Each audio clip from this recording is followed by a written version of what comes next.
నమస్కారం రేషియా టీవీ వార్తలకు స్వాగతం. నా పేరు లక్ష్మి. వార్తల ముందుగా హెడ్లైన్స్.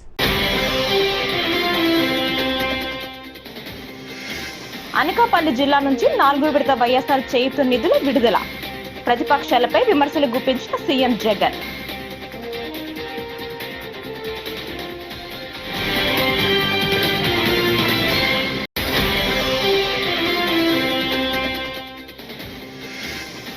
మంగళగిరిలో కాంగ్రెస్ పార్టీ సమావేశంలో ప్రసంగించిన PCC chief YS Sharmila.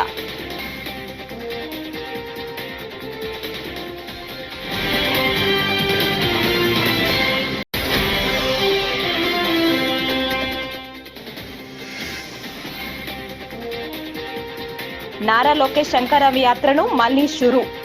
YCP అగ్రనేతలపై విరుచుకుపడ్డ నారా లోకేష్.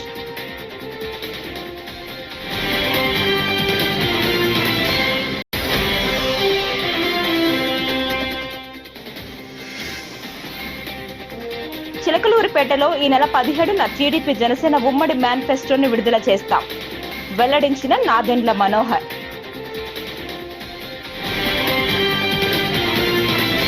వార్తల్లో ముందుగా 4వ విడత వైఎస్ఆర్ చేయూత నిధుల విడుదల కార్యక్రమం నేడు అనకాపల్లి జిల్లా పిసినికాడ గ్రామంలో జరిగింది. ఈ సందర్భంగా సీఎం జగన్ ప్రసంగిస్తూ చంద్రబాబు దత్తపుత్రుడి పేర్లు చెప్తే ఏం గుర్తొస్తోంది అని ప్రశ్నించారు. చంద్రబాబు పేరు చెప్తే 3 సార్లు ముఖ్యమంత్రిగా ఉండి అక్క చెల్లెమ్మలకు చేసిన మోసాలు గుర్తొస్తాయని విమర్శించారు. పొదుపు సంఘాలకు చేసిన దగ గుర్తొస్తోంది. చంద్రబాబు విశ్వసనీయత లేని వాడన్న విషయం గుర్తొస్తోంది అని అన్నారు. ఇక దత్తపుత్రుడి పేరు చెప్తే వివాహ వ్యవస్థకే కేలంకమని సీఎం జగన్ వ్యాఖ్యానించారు. వివాహ వ్యవస్థకే మాయని మచ్చ అని పేర్కొన్నారు. ఈ విలువలు పాటించిన దత్తపుత్రుడు కార్లు మార్చినట్లు భార్యలను మార్చుతాడని వ్యంగ్యం ప్రదర్శించారు. 26,98,931 మంది అక్క చెల్లెమ్మల వారి ఖాతాలోకి 5,060 కోట్ల 40 నేరుగా మనమంతా చూస్తూ ఉన్నాము. బటన్ నొక్కి ప్రారంభోత్సవం చేస్తూ ఉన్నారు. వరుసగా 4వ ఏడాది అక్క చెల్లెమ్మల సాధికారత కోసం కృషి చేస్తున్నటువంటి గౌరవ రాష్ట్ర ముఖ్యమంత్రి వర్యులు మహిళా దినోత్సవం రేపు జరుపుకుంటున్నటువంటి శుభతరుణంలో మహిళలందరికీ బాసటగా నిలుస్తున్నటువంటి మహిళా పక్షపాతి మన రాష్ట్ర ముఖ్యమంత్రి వర్యులు గౌరవనీయులు శ్రీ వైఎస్ జగన్మోహన్ రెడ్డి గారు.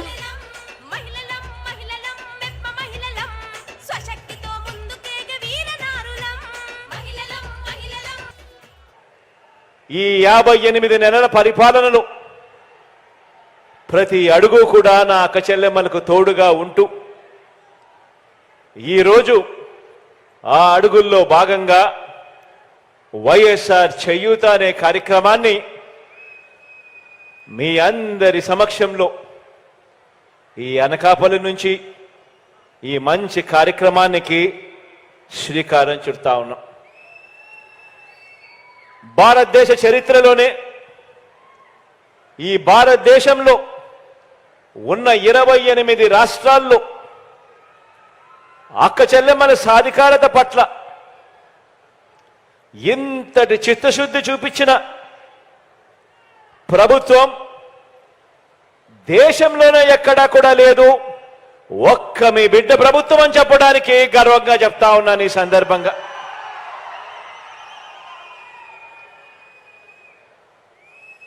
మహిళా పక్షపాత ప్రభుత్వంగా ఆ పదానికి అర్థం చెబుతూ ఈ 58 నెలల పాలన తరువాత వైఎస్ఆర్ చేయూత కార్యక్రమం 4వ విడత నిధుల్ని 45 నుంచి 60 సంవత్సరాల మధ్య ఉన్న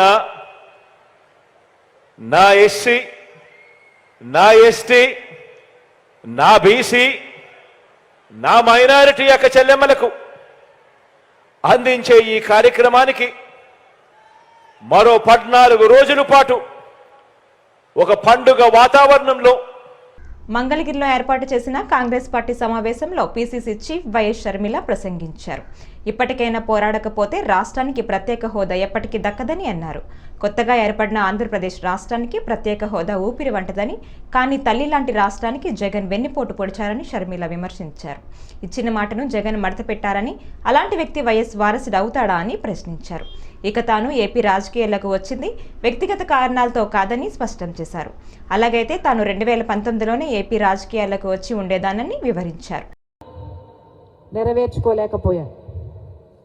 ఇందులో అతి ముఖ్యమైన హామీ ప్రత్యేక హోదా. ఆ రోజుల్లోనే ఆంధ్ర రాష్ట్రానికి ఇచ్చిన హామీలన్నీ లెక్క వేస్తే 5 లక్షల కోట్లు విలువ చేసేవి. ఈరోజు మనకి ఏ ఒక్కటి నెరవేరలేదు కాబట్టి 5 లక్షల కోట్లు కాస్త కనీసం 12 లక్షల కోట్లు కానీ నుంచి 15 లక్షల కోట్ల వరకు విలువ ఉంటుంది. మరి అంత విలువ 15 లక్షల కోట్ల రూపాయలంటే సామాన్యమైన అమౌంట్ కాదు. మరి 15 లక్షల కోట్ల రూపాయలు విలువ చేసే ఆంధ్ర రాష్ట్ర ప్రజలకు ఇచ్చిన హామీలు ఈ ప్రభుత్వాలు తుంగలో తొక్కుతుంటే మరి ఏ మాత్రమైనా ఆంధ్ర రాష్ట్ర ప్రజలు కనీసం పోరాడాలి, కొట్లాడాలి, సాధించాలి అనైనా ఈరోజు కనీసం ఆ మినిమం మోటివేషన్ కూడా లేదు అంటే అసలు అధికారపక్షమైన పాలకపక్షమైన ఈ అంశాలను టీడీపీ జాతీయ ప్రధాన కార్యదర్శి నారా లోకేష్ శంకారామం యాత్రను మళ్లీ షురూ చేశారు. ఇవాళ ఉమ్మడి అనంతపురం జిల్లా హిందూపురంలో ఏర్పాటు చేసిన సభలో ఆయన పాల్గొన్నారు. ఈ సందర్భంగా వైసీపీ అగ్రనేతలపై విరుచుకుపడ్డారు.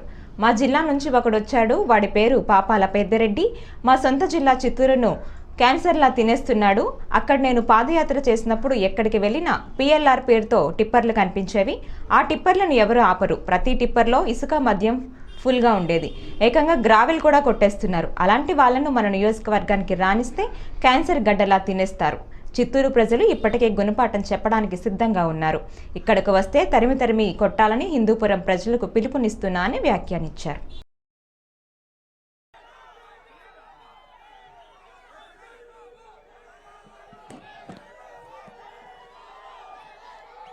మడసెరకు వచ్చినప్పుడు ఇంత పెద్ద ఎత్తున ఘన స్వాగతం పలికిన పసుపు సైన్యానికి, జన సైనికులకి, ప్రజలందరికీ పేరు పేరున హృదయపూర్వక నమస్కారాలు. ముందుగా మీరందరూ నాకు క్షమించాలి. పాదయాత్ర చేసే సమయంలో నియోజకవర్గానికి నేను రాలేకపోయా. కానీ మన వాళ్ళు నన్ను వచ్చి కలిశారు. వాళ్ళ సమస్యలు కూడా నాకు చెప్తాం జరిగింది.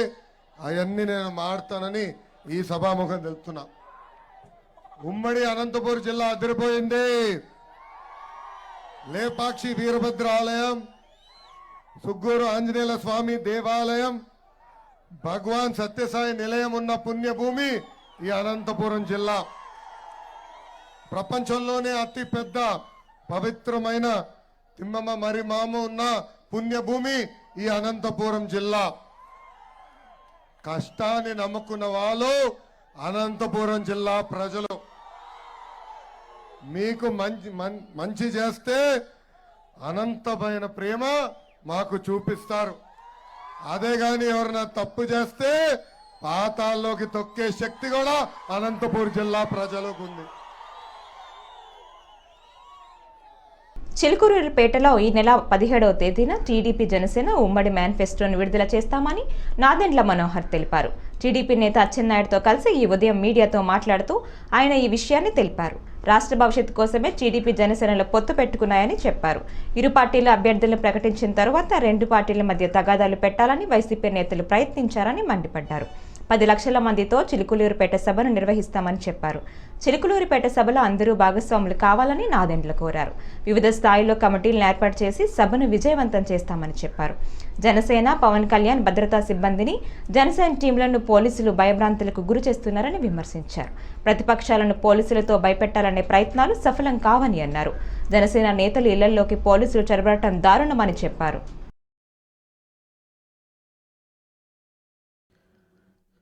ఇరు పార్టీల నాయకులు కలిసికట్టుగా ఈ ప్రణాళికను ముందు తీసుకెళ్ళడానికి అనేక సందర్భాల్లో ఒక కొత్త ఉత్సాహం నింపడానికి వాళ్ళు చేసిన ప్రయత్నాన్ని ప్రజలందరూ కూడా గమనించాలి. చిలకలూరుపేటలో 17వ తారీఖున నిర్వహించబోయే ఈ ఉమ్మడి బహిరంగ సభ ఖచ్చితంగా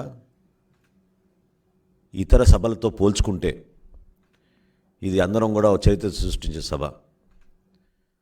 అందరి బాధ్యత ఉంది, అందరూ దీంట్లో భాగస్వాములు అవ్వాలి. ప్రతి ఒక్కరూ ఏ విధంగా మనం ఈ సభ విజయం కోసం మనవంతు మనం సహకారం అందించగలుగుతామో ఆ విధంగా మనం ముందుకు అడుగు వేయాలని చెప్పి జనసేన పార్టీ అధ్యక్షులు పవన్ కళ్యాణ్ గారి కోరిక మేరకు మన జన సైనికుల్ని, వీర మహిళల్ని, పార్టీ నాయకులందరినీ కూడా మనస్ఫూర్తిగా ఈ సందర్భంగా వాళ్ళకి ఆహ్వానం పలుకుతున్నాం. క్షేత్రస్థాయిలో అచ్చెన్నాయుడు గారు చెప్పినట్టు వివిధ కమిటీలు ఏర్పాటు చేసుకుని కలిసికట్టుగా ఈ సభ విజయవంతం చేకూర్చే విధంగా ప్రతి గ్రామం నుంచి ప్రజలు తరలి వచ్చే విధంగా ఏదైతే సూపర్ 6 అనే అంశం పైన గతంలో సంక్షేమం పైన ఫోకస్ చేసి మనం మేనిఫెస్టో రిలీజ్ చేశామో ఈసారి అదే సూపర్ 6 అనే నినాదంతో కేవలం అభివృద్ధి ఆలోచనలతోటి మనం ఎటువంటి ఎన్నికల ముందు వైసీపీకి బిగ్ షాక్ తగిలింది. ఏపీ మహిళా కమిషన్ చైర్పర్సన్ వాసిరెడ్డి పద్మ తన పదవికి రాజీనామా చేశారు. తన రాజీనామా లేఖను సీఎం జగన్ కు పంపిన ఆమె కాసేపట్లో రాజీనామాపై స్పష్టత ఇచ్చే అవకాశం ఉంది. వచ్చే ఎన్నికల్లో తనకు లేదా భర్తకు టికెట్ ఇవ్వాలని గతంలోనే ఆమె సీఎంను కోరారు. జగ్గయ్యపేట, నందిగామ, రాజమండ్రి నుంచి పోటీకి ప్రయత్నిస్తున్నారు. ఈ నేపథ్యంలోనే ఆమె నిర్ణయం తీసుకున్నట్లు వైసీపీ శ్రేణులు భావిస్తున్నాయి. మహిళా సాధికారిత అంటే ఏంటో ఈరోజు చూపించినటువంటి ప్రభుత్వం జగన్మోహన్ రెడ్డి గారి ప్రభుత్వం. ప్రతి మహిళ కూడా ఈ ప్రభుత్వాన్ని భుజాలపైన ఎత్తుకోవాల్సినటువంటి అవసరం ఉంది. ఆ ప్రచారాన్ని నేను తీసుకోవడానికి ఎన్నికల సమయంలో ఆ బాధ్యత తీసుకోవాల్సిన అవసరం నాకు ఉందనిపించింది. అందుకనే రాజీనామా చేశాను. నేను మాత్రమే కాదు, ఏ మహిళకైనా సరే ఈ రాష్ట్రంలో మహిళల గురించి ఆలోచించే వారు కానీ మహిళలు బాగుండాలని కోరుకునేటటువంటి ఎవరైనా సరే ఈ ప్రభుత్వాన్ని బలపరచాల్సిందే, ఈ ప్రభుత్వానికి అండగా నిలవాల్సిందే. ఎందుకంటే మహిళా సాధికారిత అనేటటువంటి దానికి మేము కూడా చాలా సంవత్సరాలుగా మహిళా ఉద్యమాల్లో పనిచేసాం. అనేక సంఘాలలో రాజకీయాల్లోకి రాకముందు మహిళల కోసం పనిచేసాం. న్యాయవాదిగా నా దగ్గర ఉండేటటువంటి కూడా మహిళల కేసులే ఉండేవి. కానీ మహిళా సాధికారిత అనేటటువంటిది పల్లె ప్రాంతాలలో 80% ఏదైతే ఆధారపడి ఉన్నారో అక్కడ దాకా చేరాలి అని అంటే ఇప్పటిదాకా మాటలకే పరిమితమైంది. ఏ ప్రభుత్వమైనా సరే, చాలా ప్రభుత్వాలు చూసాం, చాలా వ్యక్తుల్ని చూసాం, పార్టీలని చూసాం. కానీ సాధికారిత అనేటటువంటిది ఒక ఇంటికి చేరినటువంటిది. ఇవాళ కుటుంబంలో కేంద్రం స్త్రీ అనేటటువంటిది చాటి చెప్పిన ఈ నెల 17న చిలకలూరుపేటలో టీడీపీ జనసేన కళ భారీ సభ నిర్వహించినట్లు టెక్కలి ఎమ్మెల్యే రాష్ట్ర టీడీపీ అధ్యక్షులు కింజరావు అచ్చెన్నాయుడు పేర్కొన్నారు. గురువారం విజయవాడ క్యాంపు కార్యాలయంలో మీడియాతో మాట్లాడిన ఆయన రాజకీయ చరిత్రలోనే చారిత్రాత్మక ఘట్టానికి ఒక వేదిక అవుతుందన్నారు. ఆ సభలో సూపర్ 6కు సంబంధించి కీలక ప్రకటన చేయనున్నట్లు ఆయన తెలిపారు. రెండు పార్టీలు కలిసి ఒక కీలకమైనటువంటి బహిరంగ సభను నిర్వహించాలని చెప్పి నిర్ణయం తీసుకున్నాం. ఆ బహిరంగ సభ ఈ నెల 17వ తారీఖున చిలకలూరుపేటలో నిర్వహించి అతి భారీ సభని చేయాలని చెప్పి రెండు పార్టీలు కూడా నిర్ణయించాయి. ఆంధ్రప్రదేశ్ చరిత్రలో రేపు 17వ తారీఖు జరుగుతున్నటువంటి ఉమ్మడి సభ రాజకీయ చరిత్రలో మరొక చారిత్రాత్మకమైనటువంటి ఘట్టానికి ఒక వేదిక అవుతుందని చెప్పి ఈ సందర్భంగా తెలియజేస్తున్నాను. ఆ సభలో సూపర్ 6కి సంబంధించి కీలకమైనటువంటి ప్రకటన చేయబోతున్నాం. తెలుగుదేశం పార్టీ, జనసేన ఉమ్మడి మేనిఫెస్టోతో పాటు భవిష్యత్ ప్రణాళికలు కూడా ఆ సభలో ప్రకటించబోతున్నాం. ఆ సభకి టార్గెట్ 10 లక్షల మంది తెలుగు తమ్ముళ్ళు, జన సైనికులు హాజరవుతారు అని చెప్పి నిర్ణయం తీసుకున్నాం. ఈ చిలకలూరుపేట సభ చరిత్ర సృష్టించడం ఖాయమవుతుంది. జన ప్రబంధనానికి సభ ఒక వేదిక అవుతుందని చెప్పి ఈ సందర్భంగా తెలియజేస్తూ ఆంధ్రప్రదేశ్ ప్రజల అభివృద్ధి, కోటప్ప కండకు వచ్చే ప్రభలు 8వ తేదీ సాయంత్రం 4 గంటలకు ప్రభల నిధి వద్దకు చేరుకోవాలని గురువారం ఎస్పీ రవిశంకర్ రెడ్డి పేర్కొన్నారు. ఆయన మాట్లాడుతూ కొండ కింద ప్రభల దగ్గర గట్టి నిఘా ఏర్పాటు చేశామన్నారు. ప్రభల వద్ద ఎలాంటి అసాంఘిక కార్యక్రమాలు నిర్వహించకూడదన్నారు. నిబంధనలు పాటించిన వారిపై కఠిన చర్యలు తప్పవని హెచ్చరించారు. ఇంకా ప్రభల నిధికి ఏవైతే వెహికల్స్ వస్తున్నాయో ప్రభలు కడుతున్నారో వాళ్ళందరికీ తిరిగి మేము మరీ విజ్ఞప్తి చేస్తున్నాం.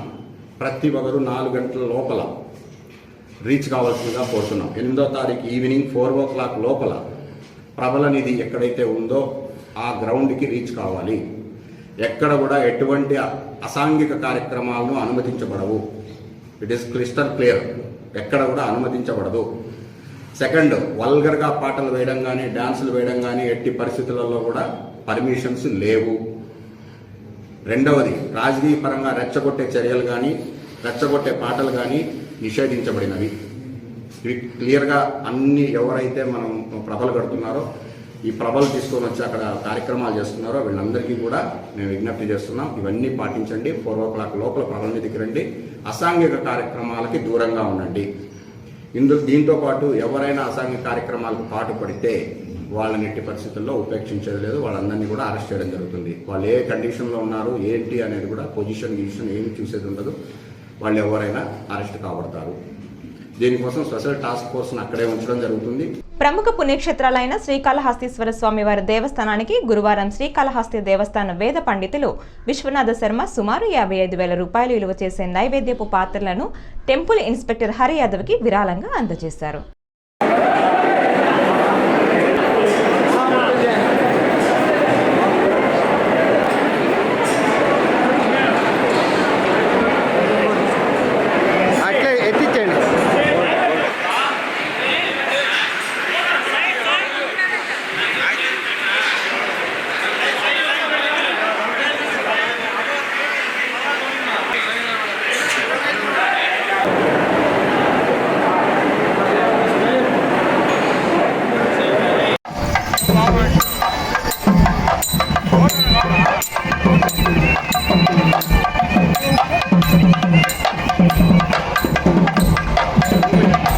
బీసీల డిఎన్ఏ టీడీపీ ఉందని రాజమండ్రి సిటీ నియోజకవర్గ టీడీపీ జనసేన ఉమ్మడి ఎమ్మెల్యే అభ్యర్థి ఆదిరెడ్డి వాసు పేర్కొన్నారు. బుధవారం సాయంత్రం రాజమండ్రిలో నిర్వహించిన విలేకరుల సమావేశంలో ఆయన మాట్లాడారు.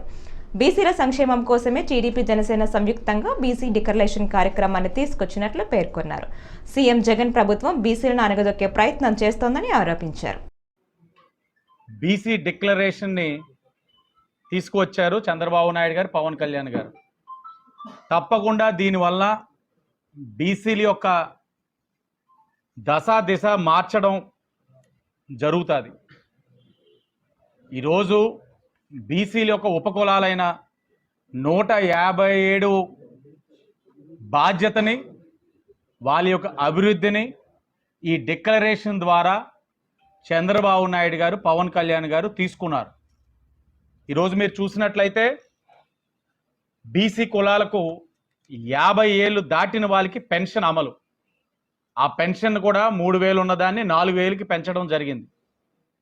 బీసీలకు 5 ఏళ్లలో 1,50,000 కోట్లు కేటాయింపులు.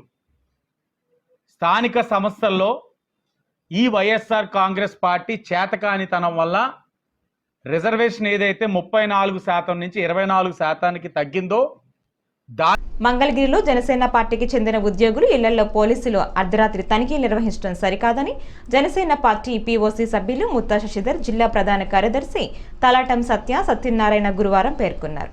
గురువారం జనసేన పార్టీ కార్యాలయంలో జరిగిన విలేకరుల సమావేశంలో వారు మాట్లాడారు. గంజాయి, డ్రగ్స్ సరఫరా చేసే నాయకులను వదిలేసి జనసేన ఉద్యోగులు ఇళ్లపై తనిఖీలు చేపట్టడం సరికాదన్నారు.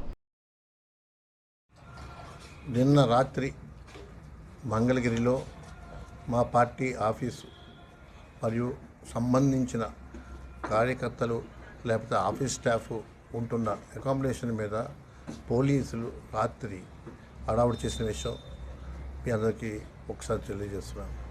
అర్ధరాత్రి 12 గంటలకి నా స్టాఫ్ పడుకుంటే అందరిని లేపి వాళ్ళ మీద ఇంట్రాగేషన్ చేయడాన్ని జనసేన పార్టీ తీవ్రంగా ఖండిస్తుంది. కారణం అదేమీ ఒక అసాంఘిక కార్యక్రమాలు చేసే ప్లేస్ కాదు. అది మా స్టాఫ్ ఉండే ప్లేసు, పవన్ కళ్యాణ్ గారు ఉంటున్నప్పుడు ఆయన దగ్గరలో ఉండే ప్లేస్ అది. అలాగే వాళ్ళ కోసం భోజనాలు చేయడానికి రాత్రి ఉండడానికి తప్ప ఇంక ఏర్పాట్లు ఉండవు అక్కడ. అలాంటి చోట కూడా వాళ్ళు దాడి చేయడం అంటే జనసేన పార్టీ పట్ల వాళ్ళు భయపడుతున్నారు. జనసేన పార్టీ నిర్వీర్యం చేయాలంటే వాళ్ళు భయభ్రాంతులు చేస్తూ అవుద్దనుకుంటున్నారు. కానీ పొరపాటు. కార్యకర్తలు రాష్ట్ర వ్యాప్తంగా జనసేనకు ఉన్నారు. ఒకరోజు అర్ధరాత్రి ఆంధ్ర రాష్ట్రంలోకి అడుగు పెట్టకుండా ఆయన ఆపినప్పుడు ఎంతసేపట్లో జన సైనికులు చేరారు. అలాగే ఆఫీస్ మీద దాడి చేసి ఇబ్బంది పెడితే తగ్గిపోతారనుకుంటే పొరపాటు. అలాగే జనసేన ఆపాలని చెప్పేసి ఎలక్షన్ కమిషన్ సంబంధం లేకుండా ఎలక్షన్ ఆఫీసర్లు కూడా వాళ్ళే వేసుకుంటున్నారు. పిఠాపురం ఊరు వేసిన దానికి కూడా మా జనసేన పార్టీ ఎలక్షన్ కమిషన్కి లెటర్ పెట్టి దాన్ని తప్పుపట్టింది. మహిళలు అన్ని రంగాల్లో రాణించి తన ప్రతిభను చాటాలని మాజీ ఎమ్మెల్యే వనమాడి కొండబాబు, మాజీ కార్పొరేటర్ తుమ్మల సునీత, టీడీపీ నాయకురాలు కలగా శివరాణి పేర్కొన్నారు. అంతర్జాతీయ మహిళా దినోత్సవం సందర్భంగా కాకినాడ జిల్లా టీడీపీ జిల్లా కార్యాలయంలో గురువారం వేడుకలను ఘనంగా నిర్వహించారు. తొలుత మహిళలకు ఘనంగా సత్కరించారు. ఈ సందర్భంగా వారు మాట్లాడారు. ఈరోజు ప్రపంచ మహిళా దినోత్సవం సందర్భంగా మహిళలందరికీ కూడా ప్రపంచ మహిళా దినోత్సవ శుభాకాంక్షలు తెలియజేసుకుంటున్నాం. అదే సందర్భంలో మా కాకినాడ మహిళలందరూ కూడా ఈ రోజున మహిళా దినోత్సవ శుభాకాంక్షలు తెలియజేస్తున్నాం. కాకినాడ మహిళలందరూ కూడా అదేవిధంగా ఈ మహిళా దినోత్సవ సందర్భంగా ఒక్కసారి గతాన్ని గుర్తు చేసుకోవాల్సిన అవసరం ఉంది. చాలా సందర్భాల్లో చాలా పండుగలు జరుపుకుంటూ ఉంటాం మనందరం కూడా. ముస్లిమ్స్ రంజాన్ పండుగ, హిందువులు సంక్రాంతి పండుగ, క్రైస్తవులు క్రిస్మస్ పండుగ జరుపుకుంటాం. భగవంతుని కోరుకుంటాం, మా జీవితాలు బాగుండాలి, మేము బాగుండాలి, అందరూ బాగుండాలని కోరుకుంటాం. సరే, భగవంతుడి వల్ల కొంతమంది బాగుండొచ్చు, బాగోపోవచ్చు. కానీ అందరి జీవితాలు బాగుండాలని ఆలోచించిన వ్యక్తి, ఈ రాష్ట్రంలో ఉన్న మహిళలందరూ బాగుండాలని ఆలోచించిన వ్యక్తి, ఈ రాష్ట్రంలో పురుషుల వల్లే మహిళలు కూడా సగభాగం ఉన్నారు, మహిళలకు కూడా అన్ని హక్కులు ఉండాలి, వాళ్ళు కూడా సమానంగా ఆస్తి వాటాలు ఉండాలి, అదేవిధంగా రాజకీయంగా అన్ని రంగాల్లో కూడా అందరిలాగే పురుషుల్లాగే వాళ్ళు కూడా సగభాగంలో వాటా ఉండాలి, అన్నీ ఉండాలని ఆలోచించిన వ్యక్తి మొట్టమొదటికి ఈ రాష్ట్రంలో నందమూరి తారక రామారావు గారు వచ్చిన తర్వాతే మహిళలకి నిజమైన స్వాతంత్రం వచ్చిందని కూడా ఈ సందర్భంగా తెలియజేస్తున్నా. ఆ విధంగా ఈరోజు ఎన్టీ రామారావు వచ్చిన తర్వాత మహిళలకి ఒక గౌరవం పెంచారు. అదేవిధంగా ఆర్థికంగా బలపరిచింది నారా చంద్రబాబు నాయుడు గారు. ఎందుకంటే ఆర్థికంగా బలపరిచారని చెప్తున్నాను నేను. ఈ రాష్ట్రంలో ప్రతి పేద కుటుంబంలో మహిళలందరూ కూడా భర్త పనికెళ్ళి వచ్చిన తర్వాత ఆ సంపాదనతోనే కుటుంబాలు గడిపేవారు. మహిళలు వంటింటికి పరిమితమై ఉండేవారు. మహిళల్లో కూడా టాలెంట్ ఉంది, చిన్న చిన్న వ్యాపారాలు చేసుకునే ఆలోచనలు ఉన్నాయి. కానీ వాళ్ళలో టాలెంట్ ఉన్నప్పుడు కూడా ఆర్థిక ఇబ్బందులు ఉన్నాయి. అలాంటివన్నీ కూడా గమనించి మహిళలకు కూడా డ్వాక్రా గ్రూపులు పెట్టి ప్రతి వీధిలో 10 మందిని ఒక గ్రూప్గా పెట్టి వాళ్ళకి పొదుపు సంఘాలు పెట్టి ప్రభుత్వ సహాయం అందించి డ్వాక్రా గ్రూపుల ద్వారా ఆర్థికంగా మహిళలందరూ కూడా బలపరచడం జరిగిందండి. ప్రతిపాడు మండలం ఉత్తరకంచి గ్రామ స్టేట్ బ్యాంక్ ఆఫ్ ఇండియా బ్రాంచ్లో జరిగిన దోపిడీకి సంబంధించిన 4 నిందితులను అరెస్టు చేయడం జరిగిందని జిల్లా ఎస్పీ సతీష్ కుమార్ తెలిపారు. కాకినాడ జిల్లా ఎస్పీ కార్యక్రమంలో జరిగిన విలేకరుల సమావేశంలో మాట్లాడారు ధన్వీర్. అక్షయ్ గజనానన్, వైభవ్ నారాయణరావు, ఆడోల్, హరీష్, మిలింద్, గైక్వాడ్లను అరెస్టు చేయడం జరిగిందని తెలిపారు. జరిగింది మన ఉత్తరకాంచ్ విలేజ్లో ఎస్బీఐ బ్యాంక్లో విండో వెనక నుంచి ఎంట్రీ అయ్యి సో మనకి అలారం వైర్ని కట్ చేసేసి అక్కడ ఉన్న సేఫ్ని ఆక్సిజన్ సిలిండర్తో పాటు ఆ సపోర్ట్తో పాటు సేఫ్ 4 సేఫ్ల్లో 2 సేఫ్ని కట్ చేసి దాదాపు మనకు 1,18 లక్షల వర్తు నగలు, అంటే దాదాపు 3 కేజీలు, అదేవిధంగా అమౌంట్ ఒక 25 లక్షల అమౌంట్తో పాటు ఒక గ్యాంగ్ ఈ గ్రేవ్ థెఫ్ట్ని చేయడం జరిగింది. థెఫ్ట్ చేసిన వెంటనే మనం 8వ రోజు ఎఫ్ఐఆర్ రిజిస్టర్ చేశాము. ఎఫ్ఐఆర్ రిజిస్టర్ చేసుకున్న తర్వాత ఇమీడియట్గా మనం ఇన్వెస్టిగేషన్ని స్టార్ట్ చేసాము. టోటలీ 9 స్పెషల్ టీమ్స్ని పెట్టాము దీనిపైన. ఈ 9 స్పెషల్ టీమ్స్ కూడా 3 స్పెషల్ టీము మనకి ఉత్తరప్రదేశ్ వెళ్ళింది, అదేవిధంగా ఇంకొక 3 టీము మహారాష్ట్ర వెళ్ళింది, ఇంకొక 3 టీము లోకల్లో వర్క్ చేస్తారు. టోటలీ 9 స్పెషల్ టీమ్స్లో మనం ఇమీడియట్గా యాక్ట్ అవ్వడం వల్ల మనం అవుట్ ఆఫ్ 7 మెంబర్స్ 4 మెంబర్స్ని అరెస్ట్ చేసాము. అవుట్ ఆఫ్ 3 కేజీస్లో మనం 1 కేజీని రికవరీ కూడా చేసాము. దీంట్లో రిమైనింగ్ 3 మెంబర్స్ కూడా ఇంకా త్వరగా అరెస్ట్ చేస్తాము, అందుకే డీటెయిల్స్ ఇవ్వట్లేదు. ఈ 4 మెంబర్స్ కూడా మనకి ధన్వీర్, అందరికీ డీటెయిల్స్ ఇవ్వడం జరిగింది, మీకు ఐడియా కోసం చెప్తున్నాను. ధన్వీర్ అనే వ్యక్తి సొంత ఊరు యూపీ బధువాన్ మండల్. తర్వాత అక్షయ్ గజ్నం. మున్సిపల్ కార్మికుల పోరాటానికి ప్రభుత్వం దిగొచ్చిందని మున్సిపల్ ఎంప్లాయీస్ యూనియన్ రాష్ట్ర కమిటీ సభ్యులు ఏ జగన్మోహన్ రావు చెప్పారు. నెల్లిమర్ల నగర పంచాయతీ కార్యాలయం వద్ద బుధవారం మధ్యాహ్నం మున్సిపల్ కార్మికుల విజయోత్సవ సభ నిర్వహించారు. ఈ సందర్భంగా ఆయన మాట్లాడుతూ మున్సిపల్ కార్మికుల 16 రోజుల సమ్మె పోరాటానికి ప్రభుత్వం దిగొచ్చి 9 జీవోలు జారీ చేసిందని చెప్పారు. పోరాటానికి ప్రభుత్వం దిగొచ్చి కార్మికుల తాలూకా సమస్యల్ని పరిష్కారం చేస్తామని చెప్పి గ్రూప్ ఆఫ్ మినిస్టర్స్ హామీ ఇచ్చారు. ఆ హామీ మేరకు ఇప్పటికి 9 జీవోలు వచ్చాయి, మరొక 7 జీవోలు రావాల్సి ఉంది. 9 జీవోల్లో ముఖ్యమైనది కార్మికులందరికీ సంబంధించినది జీతాలు. ఇప్పటి వరకు కార్మికులకి చెల్లిస్తున్నటువంటి వేతనాలని బేసిక్ వేతనంగా మార్చి పారిశుద్ధ్య కార్మికులందరినీ క్లీన్ ఎన్విరాన్మెంటల్ వర్కర్లుగా పేరు మార్చి వారికి 21,000 బేసిక్ వేతనం అమలు చేయడానికి, అదేవిధంగా డ్రైవర్లకి 24,500 రూపాయలు బేసిక్ వేతనం అమలు చేయడానికి ప్రభుత్వం జీవో నెంబర్ 36 ఇచ్చింది. అందుకు ప్రభుత్వానికి AP municipal workers and employees federation తరఫున ధన్యవాదాలు తెలియజేస్తున్నాం. అదేవిధంగా ఆఫీసులో పనిచేస్తున్నటువంటి స్టాఫ్కి కానీ లేదంటే ఇంజనీరింగ్ కార్మికులకు కానీ వాళ్ళ సమస్యలు కానీ వాళ్ళ జీతభత్యాల్లో పెరుగుదల లేదు. దానికి సంబంధించి ప్రభుత్వంతో ఈ చర్చల సందర్భంగా మాట్లాడడం, ప్రభుత్వం దానికి ఒక అధ్యయన కమిటీని వేసింది. ఆ కమిటీ 20 రోజుల్లోగా నివేదిక ఇచ్చింది. ఎవరెవరి జీతాలు ఎంతెంత పెంచవచ్చు అని తెలియజేస్తూ వాళ్ళందరినీ కేటగిరీ 2 కింద తీసుకొచ్చి కనీసం ఇప్పుడు ఇస్తున్నటువంటి జీతాల మీద 15,000 నుంచి 18,500 రూపాయలకి, 18,500 నుంచి 21,000కి, 21,000 నుంచి 24,000 రూపాయలకి వీళ్ళందరికీ జీతాలు పెంచవచ్చు అని చెప్పి ఆ కమిటీ నివేదిక ఇచ్చింది. ఆ నివేదికని రాష్ట్ర ప్రభుత్వం వెంటనే ఆమోదించి, కేబినెట్ ఆమోదించి అమలుకి చర్యలు తీసుకోవాలని చెప్పి వాళ్ళందరికీ జీతభత్యాలు పెంచాలని చెప్పి ఈ సందర్భంగా ప్రభుత్వానికి విజ్ఞప్తి చేస్తున్నాం. అదేవిధంగా 10వ PRCలో 11వ PRCలో మున్సిపల్ కార్మికులకి తీవ్రమైన ఈ వార్తలు ఇంతటితో సమాప్తం. నమస్కారం.